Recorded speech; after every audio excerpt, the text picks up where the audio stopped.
heavy heavy معنی دا دروند دروند ته په انګلیش کې heavy وای straight straight معنی دا سیده یا مستقیم سیده یا مستقیم ته په انګلیش کې straight وای smile smile معنی دا مسکا مسکا ته په انګلیش کې smile وای ugly ugly معنی دا بدرنګ یا بدشکله یا بدرنګ ته په انګلیش کې ugly وای frown frown معنی دا ترشتنده هغه کس چې خپه وي او ترشتنده نیولې وي په انګلیش کې ورته frown وای light light معنی دا سپک سپک ته په انګلیش کې light وای big big معنی دا غټ یا لوی غټ ته په انګلیش کې big وای death death معنی دا مرګ مرګ ته په انګلیش کې death وای alive alive معنی دا ژوندی ژوندی ته په انګلیش کې alive وای skeptical skeptical معنی دا شکی شک کول یا شکی ته په انګلیش کې skeptical وای culprit culprit معنی دا مجرم مجرم ته په انګلیش کې culprit وای crime crime معنی دا جرم جرم ته په انګلیش کې crime وای brave brave معنی دا زړور یا دلاور زړور ته په انګلیش کې brave وای honest honest معنی دا رښتونی صادق رښتونی یا صادق ته په انګلیش کې honest وای ملګرو په دې honest کې h څه دی سایلنت دی نه تلفظ کیږي honest نه ویل کیږي honest hungry hungry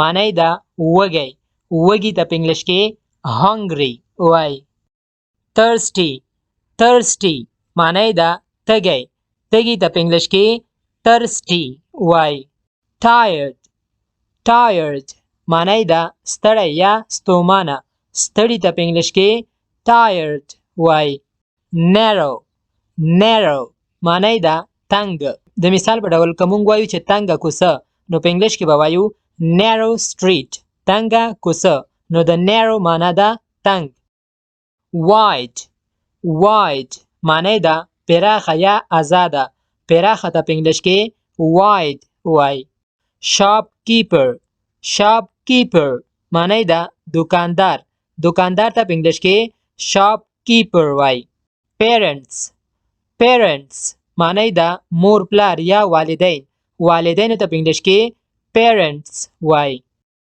loose loose معنی دا آزاده آزاده ته په انګلیش کې loose وای cowardly cowardly معنی دا ډارن یا بزدل ډارن ته په انګلیش کې cowardly وای modern modern معنی دا عصری یا جدید جدید یا عصری ته په انګلیش کې modern وای accident accident معنی دا پیښه یا واقعه پیښې ته په انګلیش کې accident وای afraid afraid معنی دا ویریدل ویریدلو ته په انګلیش کې afraid وای animal animal معنی دا حیوان یا ځناور حیوان ته په انګلیش کې animal وای argue argue معنی دا بحث کول دلیل ویل بحث کولو ته په انګلیش کې argue وای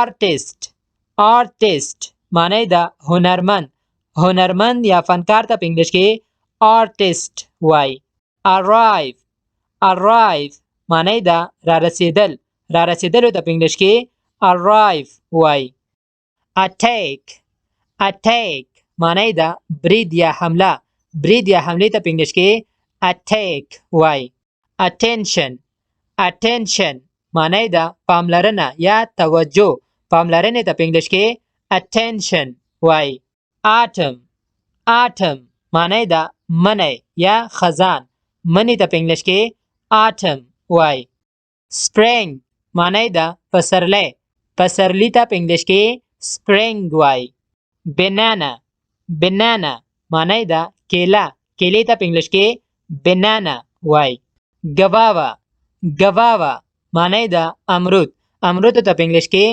ګواوا وای. بیچ بیچ معنی دا ساحل یا د سمندر غاړه.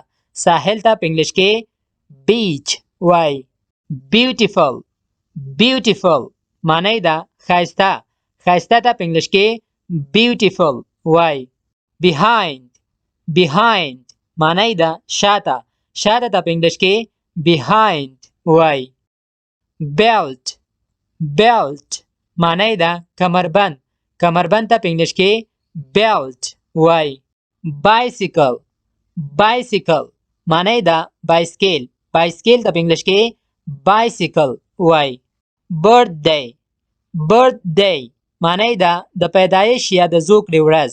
د پیدایش یا د زوکړې ورځ ته په انګلیش کې برثډے وای. بایټ بایټ معنی دا چیچل. چیچلو ته په انګلیش کې بایټ وای. بلیک بلیک معنی دا تور.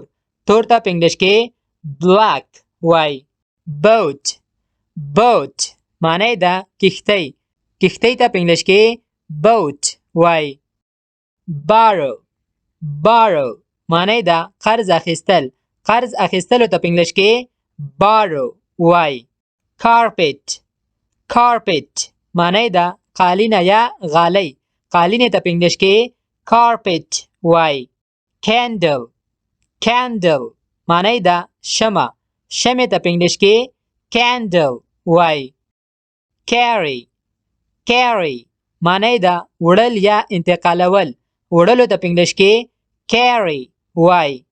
کیش کیش معنی دا نغدي روپۍ یا نغدي پیسې. نغدو روپیو ته په انګلیش کې کیش وای. سیلینګ سیلینګ معنی دا چت. چت ته په انګلیش کې سیلینګ وای. چیک چیک معنی دا کتل یا چک کول. چک کولو ته په انګلیش کې چیک وای. چیز معنی دا پنیر. پنیر ته په انګلیش کې چیز وای. بیرد بیرد معنی دا ګیره. ګیرې ته په انګلیش کې بیرد وای. ډیګ ډیګ معنی دا کیندل یا کنده کول. کنده کولو ته په انګلیش کې ډیګ وای. ډرټي ډرټي معنی دا چټل یا خیرن. خیرن یا چټل ته په انګلیش کې ډرټي وای. ډسکس ډسکس معنی دا بحث کول. بحث کولو ته په انګلیش کې ډسکس وای. ریډ ریډ معنی دا لوستل. لوستل یا ویلو ته په انګلیش کې ریډ وای. هال هال معنی دا سوری. سوری ته په انګلیش کې هال وای. هینډ کرچیف هینډ کرچیف ملګرو د دې معنی تاسو په کمنټ کې ولیکئ. د داسې نورو ښایسته ویډیوګانو لپاره زموږ یوټیوب چینل انګلیش ریډر سبسکرایب کړئ او ویډیوګانو باندې لایک او کمنټ ضرور وکړئ. ډیره مننه.